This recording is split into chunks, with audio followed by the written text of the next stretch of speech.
Shalom, selamat pagi dan salam sehat buat kita semua. Marilah kita persiapkan hati untuk mengikuti program renungan harian dari Gereja HKBP Bandung Barat pada hari ini, Kamis 22 Januari 2026.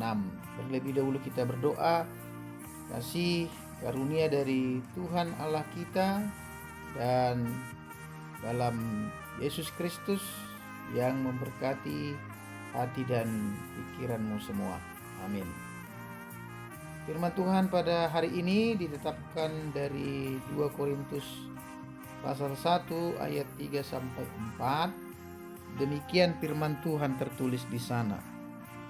Terpujilah Allah Bapa Tuhan kita Yesus Kristus, Bapa yang penuh belas kasihan dan Allah sumber segala penghiburan, yang menghibur kami dalam segala penderitaan kami, sehingga kami sanggup menghibur mereka yang berada dalam bermacam-macam penderitaan dengan penghiburan yang kami terima sendiri dari Allah. Saudara-saudara yang dikasihi Tuhan kita Yesus Kristus, Robert Schuller adalah seorang pendeta dan penulis terkenal dari Amerika Serikat. Ada kisah menarik tentang Robert Schuller. Suatu ketika Robert Schuller sedang dirawat di salah satu rumah sakit di Amsterdam, Belanda karena mengalami pendarahan di otak. Saat ia telah sadarkan diri usai menjalani operasi pendarahan otak, ia tidak menanyakan masalah penyakitnya kepada dokter yang menanganinya. Namun ia tidak bertanya pula tentang masalah kesehatan dan kehidupannya.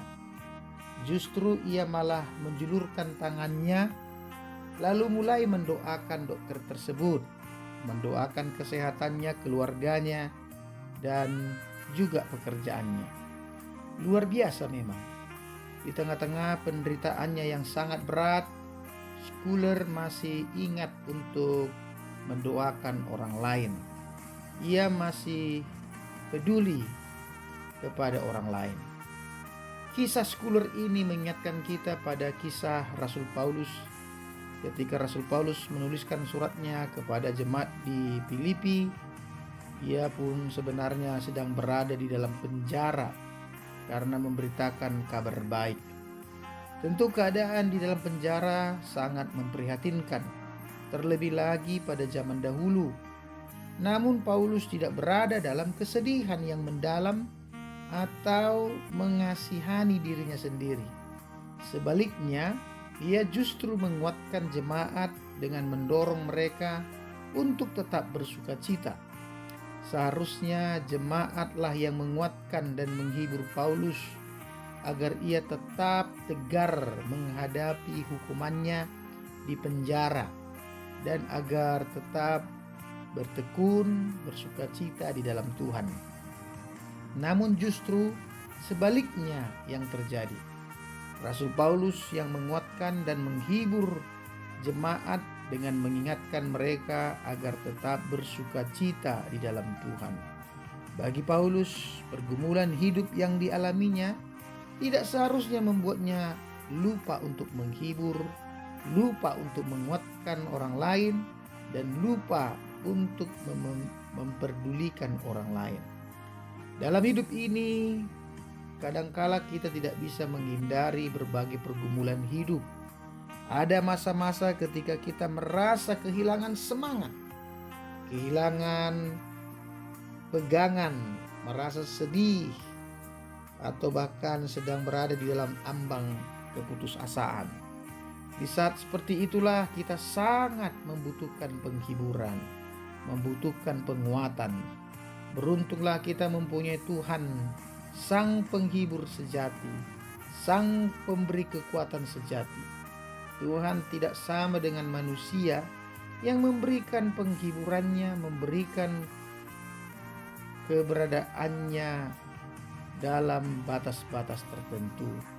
Manusia bisa memberikan penghiburan, tapi punya keterbatasan. Begitu juga dengan waktu-waktu yang melihat situasi dan kondisinya. Tetapi penghiburan Tuhan sifatnya all in, yang artinya ada komitmen teguh tanpa adanya keraguan. Begitu pula Tuhan mampu memberikan segala-galanya untuk kita. Tuhan tidak pernah gagal dalam memberikan penghiburannya. Paulus memberi penghiburan kepada jemaat di Korintus yang sedang dianiaya secara fisik oleh karena mengikut Kristus.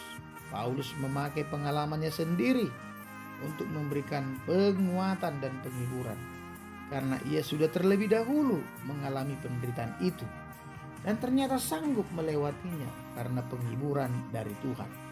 Maka Paulus kini bisa memberikan penghiburan kepada mereka. Melalui pengalaman Paulus kita belajar bahwa di tengah penderitaan yang berat sekalipun, kasih dan penghiburan Allah selalu nyata. Ia bukan hanya menghibur kita, tetapi juga memampukan kita untuk menjadi saluran berkat atau saluran penghiburan bagi orang lain. Pergumulan hidup yang sedang kita alami tidak seharusnya membuat kita lupa peduli kepada orang lain. Oleh karena itu, dalam kondisi yang bagaimanapun, tetaplah ingat untuk menolong dan menghibur orang lain. Atau setidaknya dalam masa-masa susah kita, hiburlah diri sendiri, sehingga kita tidak menjadi beban bagi orang lain. Amin.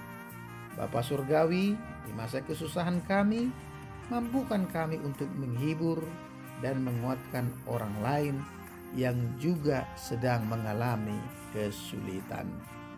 Amin. Anugerah dari Tuhan kita Yesus Kristus, kasih setia dari Allah Bapa, dan persekutuan Roh Kudus itulah senantiasa memberkati engkau semua. Amin.